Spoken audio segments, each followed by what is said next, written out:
अपने कर्तव्य का पालन करना ईश्वर की पूजा करना है, परंतु कभी-कभी ये दास स्वयं को अभिमन्यु की तरह चक्रव्यूह में फंसा पाता है। महाराज जी मार्गदर्शन करें।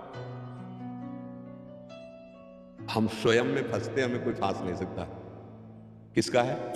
हम स्वयं में फंसते हैं, हमें कोई फांस नहीं सकता। किसी की ताकत नहीं कि हमें फांस सके। और हम जब फंसना चाहते हैं तो हमें कोई मुक्त नहीं कर सकता। कोई ऐसा व्यू ही नहीं तैयार हुआ जो हमें फांस सके, क्योंकि हम सच्चिदानंद ज्ञान स्वरूप भगवान के अंश हैं। हम जानबूझ करके शरीर में और भोगों में फंस गए। हमें नहीं कोई फांस सकता।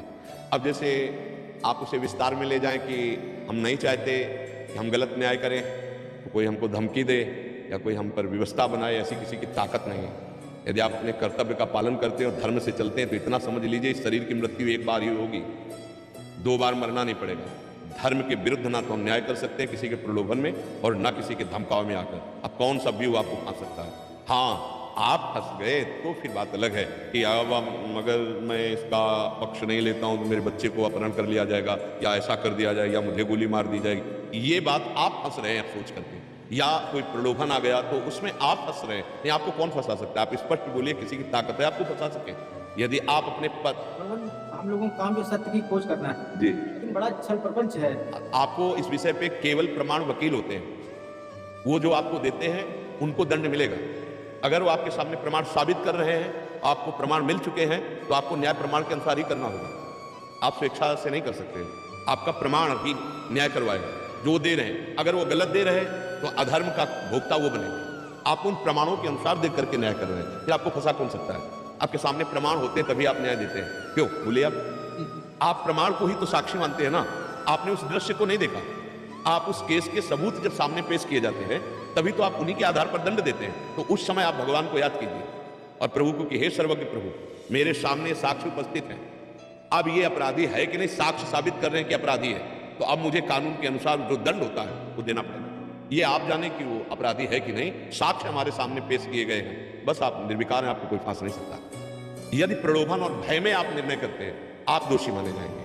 और यदि आप साक्ष्य के अनुसार निर्णय करते हैं तो आपको कोई परास्त नहीं कर सकता। डरने का कभी विषय हृदय में नहीं होना चाहिए। मृत्यु एक बार इस शरीर की होगी अज्ञान की धरा में, 2 बार वो होती नहीं है। तो वो एक बार होना निश्चित है और जैसे होना वैसे ही होगी। तो हम डरे किस बात के लिए? किसी की ताकत नहीं कि आपके एक बाल को काट सके। और जिस दिन मृत्यु होनी है तो तिजोरी में बंद हो जाओ, वैसे ही हो जाएगी। जैसे होना है, पक्का समझिए, जैसे होना वैसे हो जाएगी। इसलिए डरने का विषय नहीं। आपको फांस कौन सकता है? अब आप हमें बताइए क्या व्यू है जो आपको फांस सकता है? भगवान केवल कोर्ट में की बात तो सही है कि 2 पक्ष कहते हैं, लेकिन कोर्ट के इतर बहुत सी चीजें आजकल होने लगी हैं।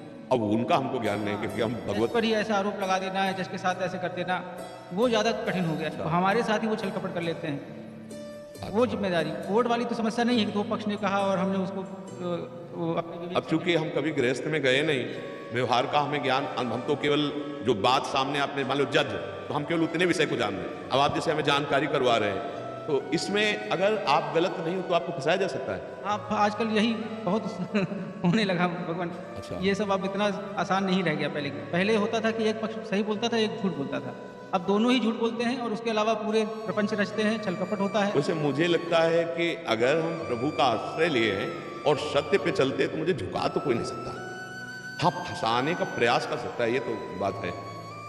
लेकिन जो जज वगैरह की अगर निंदा हो जाए उसमें, गलत उसमें, तो उसके लिए तो मृत्यु के समान वो हो जाता है। लेकिन आप पक्का लिख लो, आज हम आपको वृंदावन में बैठ के कह रहे हैं, अगर आप सत्य में चल रहे हो और आपकी निंदा हुई है तो दूसरा ऐसा वो स्वरूप प्रकाशित करेगा कि जो असम्मान की दृष्टि आपके प्रति बनी थी वो करोड़ों सम्मान से बढ़कर हो जाएगी, अगर आप परमात्मा तत्व का सहारा लिए हैं। क्योंकि बहुत खिलाड़ी। अब एक आपको उदाहरण बताते हैं। हमारे वृंदावन के बहुत बड़े महान संत हुए गदाधर भट्ट जी महाराज, और वो भागवत की कथा ऐसी करते थे कि जब कोई सुन ले तो घर परिवार सब छूट जाए, ऐसा वैराग्य जागृत हो, क्योंकि वो स्वयं में स्थित ऐसे थे। तो एक कल्याण सिंह नाम के बहुत जमींदार छत्री थे, वो कथा में आते थे। अब भगवत चर्चा सुनने पर तो ब्रह्मचर्य रहना, संयम से रहना, पारिवारिक राग का त्याग करना, वो अक्षरशः उसका पालन करने लगे। अब उनकी पत्नी को लगा कि हम ना हंस के बोलते हैं ना बात करते हैं। तो बोले इसका मुख्य कारण, काफी महीने हो गए, इसका मुख्य कारण वो बाबा जी है जो वृंदावन में कथा कहता है। हाँ, अब बाबा जी का अगर अपमान हो जाए और फिर ये कथा सुनने ना जाए तो मेरे साथ पति जैसा व्यवहार करने लगेंगे। तो एक भिखारिन टहल रही थी जो गर्भवती थी, उसको उन्होंने अच्छे से मुद्रा दी और कहा तुम कथा में जाके इतना कह दो कि ये दे तो दिया, अब समय आ रहा है गर्भ प्रसव का, अब इसका इंतजाम कौन करेगा? बस इतना बोल दो, 20,000 रुपये लौट के आओगे तो दे देंगे।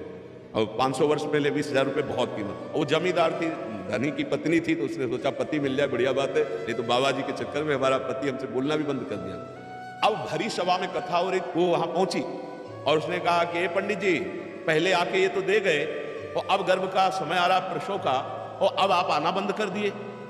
ये तो वो इतने महाल थे कि उन्होंने कहा जिसने गर्भ दिया है वही पालन भी करेगा, बैठ जाओ कथा सुनो, इसके बाद जैसी आज्ञा करोगे आप वैसी हम सेवा करेंगे। वो तो भगवत भाव से बोल रहे हैं। अब आधी जनता तो इस बात में हो गई कि यार मतलब ये बाबा जी ये स्वरूप है इनका, बाहर से तो इतनी बैरागी की बातें करते हो, अंदर से ये ऐसे गरीब लोगों के साथ ऐसा करते हैं। कल्याण सिंह ने मन में सोचा ऐसा कभी नहीं हो सकता, जिनकी वाणी में ऐसा तेज है वो कभी ऐसा आचरण कर ही नहीं सकते। जो आचरण ऐसे करता है उसकी वाणी पोली होती है, उसमें दम नहीं होती। अब अंदर से उनको बहुत क्रोध आया कि मेरे गुरुदेव के प्रति इतना बड़ा, अब कैसे करें। 2-3-4 और जो प्रियजन थे आपस में एक दूसरे ने हेरा, उस साइड में गए जो गदाधर भट्टी जी ना देख पावे और उसको बुलाया ऐसे भयभीत करने वाली दृष्टि से। अब वो सीधे निकल के गए, वो तो कथा में मगन हो गए। पीछे गए, कहा सच्ची बता दो तो तुम्हें छोड़ देंगे, नहीं काट डालेंगे। तुम जानते हो महाराज को, सच्ची बताना, कब आए हो कब मिले? तो उनका मैं कभी नहीं जानती, मैं पहली बार मिली। बोले क्यों? कहा तो उनका इनमें से कोई कल्याण सिंह है, उनकी पत्नी ने हमको कुछ मुद्राएं दी, लौट के जाएंगी तो 20,000 मुद्राएं मिलेंगी। था वो कल्याण सिंह ने आके कहा सभा में बोल।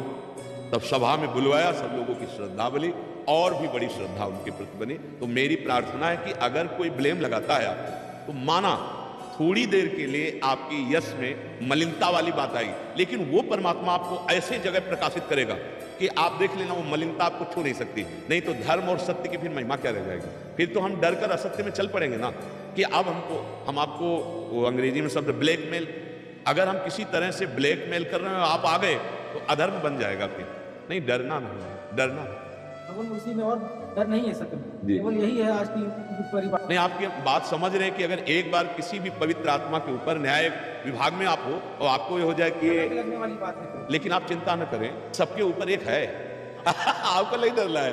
हाँ, वो आपके ऊपर तो एक दाग लगाना चाहेंगे, अगर ज्यादा हो गया तो उनके मुंह में काली कुटवा देगा। वो बहुत खिलाड़ी है, ये भी बात आप समझ लो। आपके तो एक टिक्की लगाने की वो सोच रहे हैं, वो पूरी काली उनके मुंह में। बहुत विचित्र खिलाड़ी, बहुत विचित्र।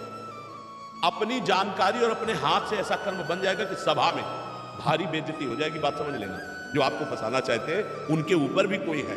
जो ज्ञानी नाम चेतांसी देवी भगवती हिसाब बलादा कृष्ण मोहाय महामाया प्रक्षति, वो अनंत माया शक्तियों का स्वामी परमात्मा है। वो कैसे तुम्हें गिरने दे सकता है? डरना नहीं, झुकना नहीं, और किसी के भी धमकाने से आप कभी भी अपने निर्णय को नहीं बदलना, चाहे जितना कोई बड़ा हो। भगवान से बड़ा कोई नहीं। जब वो तुम्हें सताएगा तो तुम भगवान की तरफ देखो, प्रभु अब आप देखो, संतों की वाणी सुनकर हम सत्य पे चलना चाहते हैं और ये हमको इस तरह से, अब आप देखो वो न्यायाधीश ऐसा है कि 1 मिनट में ऐसा न्याय करवा देगा, अपने आप सब ठीक हो जाएगा। अपने आप विश्वास मानो, उसके बड़े हाथ हैं। ये अधर्म आचरण थोड़े दिन के लिए, जैसे दुर्योधन ने अपना अधर्म का स्वरूप विस्तार किया तो पांडवों को थोड़ा कष्ट हुआ, लेकिन सिंहासन पर विराजमान पांडव ही हुए। भगवान का सानिध्य पांडवों को ही प्राप्त हुआ। तो मुझे लगता है धर्म में थोड़ा सा हो सकता है कि विक्षेप डाले कोई, लेकिन विजयी नहीं हो सकता। अब हम इस डर से अपने जीवन को अधर्म में उतार दे तो ठीक नहीं रहेगा, चाहे कोई कितना बड़ा हो। आप जब धर्म से चलोगे तो आपके साथ भगवान है, और जिसके साथ भगवान है उसकी विजय निश्चित है। हमारा विश्वास है, पूरे जीवन का विश्वास है।